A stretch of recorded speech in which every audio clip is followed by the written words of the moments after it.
Well, hello there, my friend. Sitting comfortably? I hope so.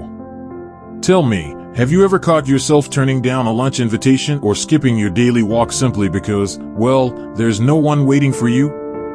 Living alone gives us wonderful freedom, but sometimes that quiet house can accidentally become a cage for our energy. You might not even realize how those little choices, staying in your armchair instead of gardening, or choosing TV over a stroll, slowly drain your spark. That's what we're uncovering today. 6 sneaky mistakes that sap vitality when we live solo, and how to turn them around right where you are. First, let's talk about saying no too quickly. When Margaret from next door asks if you join her for morning coffee at the diner, do you automatically think, oh, it's too much fuss? I understand, getting ready feels like a production when it's just for you. But here's what happens. Turning down small outings shrinks your world bit by bit. Your body misses that gentle stimulation, the walk to the car, the sunlight on your face, even the clatter of dishes in the diner. Try this instead. Next time an offer comes, say, I'll meet you for 30 minutes. No pressure to stay longer. My neighbor Frank does this, calls it his micro-adventure. He comes home feeling refreshed, not drained. Now, the second mistake hides in plain sight, letting convenience become a trap. That recliner positioned perfectly by the fridge? The TV remote always within reach? Wonderful comforts, until they keep you still for hours. When everything's too easy, your muscles whisper, why bother? So create little reasons to move. Put your favorite mug on a high shelf. Keep the bird feeder just outside the kitchen window so you rise to watch finches. My Aunt Helen kept her radio in the garden shed. She'd walk out daily just to hear the noon news. It's not about adding chores, it's about weaving motion into what you already love. And speaking of what you love, let's talk about how our daily rhythm quietly shapes our energy.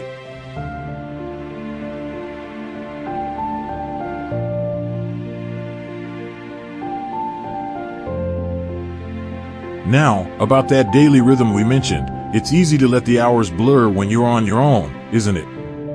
That brings us to mistake number 3, letting the day become one long, empty hour. Without the natural breaks that come with shared meals or company, you might find yourself sitting from breakfast till dusk without realizing it. And here's the thing, our bodies thrive on gentle patterns.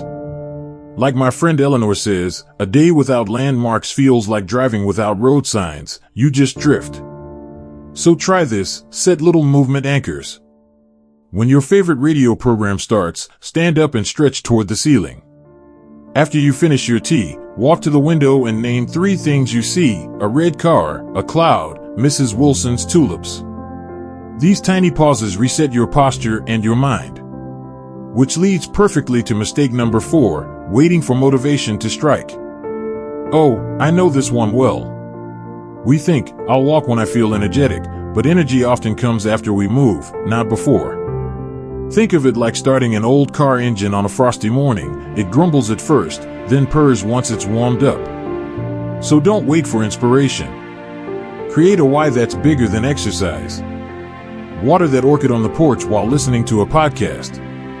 March in place during the weather forecast. My neighbor Arthur dances with his broom while sweeping, says it makes dusting feel like a jitterbug contest. The key? Tie movement to something you already enjoy. And here's a thought, what if your home itself could quietly nudge you toward vitality? That's where we often miss golden opportunities.